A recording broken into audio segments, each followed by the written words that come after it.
Hello, hi! ಎಲ್ಲಾ ವೀಕ್ಷಕರಿಗೆ ನಮ್ಮ ಚಾನಲ್‌ಗೆ ಪ್ರೀತಿಯ ಸ್ವಾಗತ. ಇವತ್ತು ನೆಲಗಡಲೆ ಜೊತೆ ತೆಂಗಿನಕಾಯಿ ಹಾಕ್ಬಿಟ್ಟು ಹೇಗೆ ತುಂಬಾ ಸುಲಭವಾಗಿ ಮನೇಲೇ ತುಂಬಾ ಟೇಸ್ಟಾಗಿ ಲಾಡು ಮಾಡ್ಕೋಬಹುದು ಅಂತ ತಿಳಿಸ್ಕೊಡ್ತಾ ಇದ್ದೀನಿ. ಈ ಲಾಡು ತುಂಬಾನೇ ರುಚಿ. ನೀವು ಒಂದ್ಸತಿ ಇದನ್ನ ತಿಂದ್ಬಿಟ್ಟು ಟೇಸ್ಟ್ ನೋಡಿದ್ರೆ ಸಾಕು, ಮತ್ತೆ ತಟ್ಟೆ ಖಾಲಿ ಮಾಡೋದಂತೂ ಪಕ್ಕಾ. ಅಷ್ಟೊಂದು ಟೇಸ್ಟಿಯಾಗಿದೆ ಇದು. ಈಗ ನೋಡೋಣ ಹೇಗ್ ಮಾಡೋದು ಅಂತ. ಹಾಗೆ ನನ್ನ ಚಾನಲ್‌ನ ಸಬ್ಸ್ಕ್ರೈಬ್ ಮಾಡ್ಕೊಂಡಿಲ್ಲ ಅಂದ್ರೆ ಇವಾಗಲೇ ಚಾನಲ್‌ನ ಸಬ್ಸ್ಕ್ರೈಬ್ ಮಾಡ್ಕೊಳ್ಳಿ.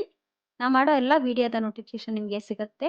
ಹಾಗೆ ವಿಡಿಯೋನ ಕೊನೆ ತನಕ ಮಿಸ್ ಮಾಡ್ಕೊಳ್ದೆ ನೋಡಿ. ಈಗ ಚಿಕ್ಕದಾದ ಫ್ರೈಯಿಂಗ್ ಪ್ಯಾನ್‌ಗೆ ಒಂದು ಹಾಫ್ ಕಪ್‌ನಷ್ಟು ನೆಲಗಡಲೆ ಹಾಕ್ತಾ ಇದ್ದೀನಿ. ಇದನ್ನ ಮೀಡಿಯಂ ಫ್ಲೇಮ್‌ನಲ್ಲಿ 3-4 ಮಿನಿಟ್ಸು ನಿಧಾನಕ್ಕೆ ಫ್ರೈ ಮಾಡ್ಕೋಬೇಕು.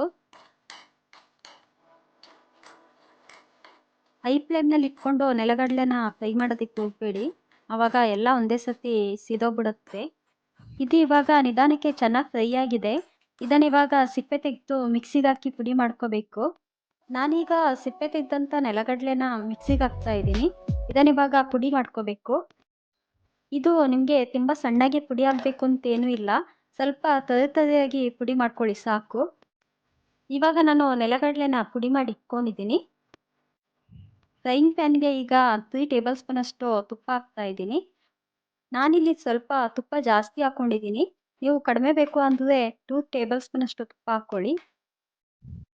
ಈಗ ಡ್ರೈ ಫ್ರೂಟ್ಸ್ ಹಾಕ್ತಾ ಇದ್ದೀನಿ 1/4 ಕಪ್‌ನಷ್ಟು. ದ್ರಾಕ್ಷಿ ಮತ್ತು ಗೋಡಂಬಿ. ಇದನ್ನ ಇವಾಗ ನಿಧಾನಕ್ಕೆ ಫ್ರೈ ಮಾಡ್ಕೋಬೇಕು. ಇಲ್ಲಿ ನಾನು ಗೋಡಂಬಿನ ಸ್ವಲ್ಪ ದೊಡ್ಡ ದೊಡ್ಡ ಪೀಸ್ ಕಟ್ ಮಾಡಿ ಹಾಕ್ತಾ ಇದ್ದೀನಿ. ಇದು ತಿನ್ನುವಾಗ ಚೆನ್ನಾಗಾಗುತ್ತೆ ಅಂತ. ನೀವು ಬೇಕಿದ್ರೆ ಸಣ್ಣ ಸಣ್ಣ ಪೀಸ್ ಕಟ್ ಮಾಡಿ ಕೂಡ ಇದನ್ನ ಹಾಕೋಬಹುದು.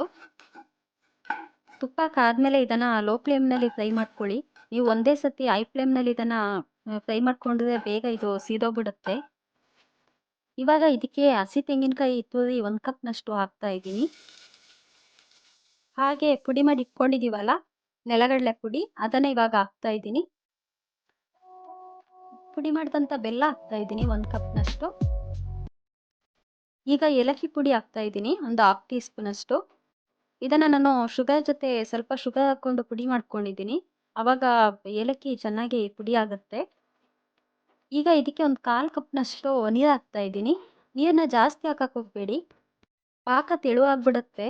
ಮತ್ತೆ ಗಟ್ಟಿಯಾಗೋದಕ್ಕೆ ತುಂಬ ಟೈಮ್ ತಗೊಳುತ್ತೆ. ಈಗ ಇದನ್ನ ನಾನು ಮಿಕ್ಸ್ ಮಾಡ್ಕೋತಾ ಇದ್ದೀನಿ. ಇದಕ್ಕೀಗ ಒಂದು 1/4 ಟೀ ಸ್ಪೂನಷ್ಟು ವೆನಿಲಾ ಎಸೆನ್ಸ್ ಹಾಕ್ತಾ ಇದ್ದೀನಿ. ಇದು ಲಾಡು ತಿನ್ನುವಾಗ ಒಳ್ಳೆ ಫ್ಲೇವರ್ ಕೊಡುತ್ತೆ ನಿಮಗೆ. ಇವಾಗ ಇದನ್ನ ನಿಧಾನಕ್ಕೆ ಚೆನ್ನಾಗಿ ಮಿಕ್ಸ್ ಮಾಡ್ಕೊಳ್ತಾ ಹೋಗಬೇಕು. ತಳ ಹಿಡಿಲಿಕ್ಕೆ ಬಿಡಬೇಡಿ. ಈ ಲಾಡು ಮಾಡೋಕ್ಕೆ ತುಂಬ ಟೈಮ್ ಏನು ಬೇಕಾಗಲ್ಲ. ತುಂಬ ಬೇಗನೆ ಇದನ್ನ ಮಾಡ್ಬೋದು. 10-15 ನಿಮಿಷದ ಒಳಗಡೆ ಈ ಲಾಡು ಆಗೋಗುತ್ತೆ. ಇದು ಮಕ್ಕಳಿಗೆ ಈ ಲಾಡು ತುಂಬಾನೇ ಇಷ್ಟ ಆಗುತ್ತೆ. ನೀವು ಈವ್ನಿಂಗ್ ಸ್ನ್ಯಾಕ್ಸ್ ಟೈಮಿಗೆ ಇದನ್ನ ಮನೇಲೇ ತುಂಬ ಬೇಗನೆ ಮಾಡ್ಕೊಳ್ಬೋದು. ಅಲ್ಲದೆ ಈ ಲಾಡು ತುಂಬ ಸ್ವೀಟ್ ಆಗಲ್ಲ. ಒಂದು ಹದ ಸ್ವೀಟ್ ಆಗುತ್ತೆ.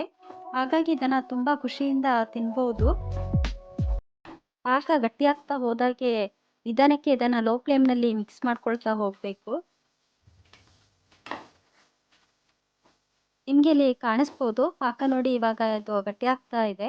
ಈ ಅಳತೆಯಲ್ಲಿ ಒಂದು 7-8 ಲಾಡು ಆಗುತ್ತಷ್ಟೇ. ನೀವು ಲಾಡು ಜಾಸ್ತಿ ಬೇಕು ಅಂದ್ರೆ ನಾನು ಹೇಳಿದ್ದೀನಲ್ಲ ಆ ಇಂಗ್ರೀಡಿಯೆಂಟ್ಸ್‌ನ ಡಬಲ್ ಮಾಡ್ಕೊಳ್ಳಿ. ತಳ ನಿಧಾನಕ್ಕೆ ನೋಡಿ ಬಿಟ್ಕೊಳ್ತಾ ಇದೆ. ಈಗ ನೋಡಿ ಪಾಕನ ಯಾವ ಕಡೆ ತಿರುಗಿಸಿದ್ರು ಕೂಡ ಅದು ತಳ ಬಿಟ್ಕೊಳ್ತಾ ಇದೆ ನೀಟಾಗಿ.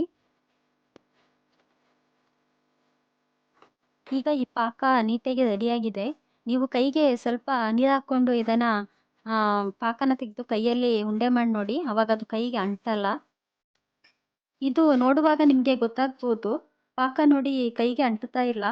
ಇದಿವಾಗ ರೆಡಿಯಾಗಿದೆ. ಈಗ ಈ ಪಾಕನ ಒಂದು ತಟ್ಟೆಗೆ ಹಾಕ್ತಾ ಇದ್ದೀನಿ.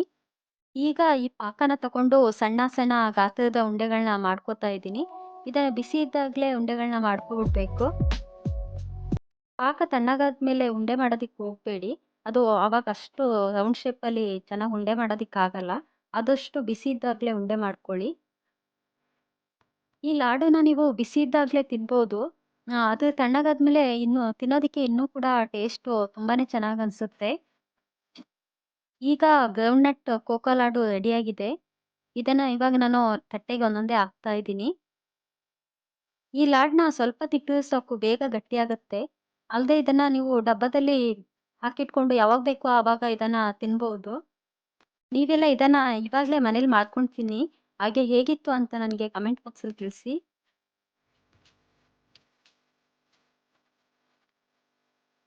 ಈ ವಿಡಿಯೋ ನಿಮಗೆಲ್ಲ ತುಂಬಾನೇ ಇಷ್ಟ ಆಗಿದೆ ಅನ್ಕೋತೀನಿ. ವಿಡಿಯೋನ ಲೈಕ್ ಮಾಡಿ, ಶೇರ್ ಮಾಡಿ ಹಾಗೆ ಸಬ್ಸ್ಕ್ರೈಬ್ ಮಾಡಿ. ಮತ್ತೆ ಮುಂದಿನ ವಿಡಿಯೋದಲ್ಲಿ ಸಿಗೋಣ. ಬಾಯ್.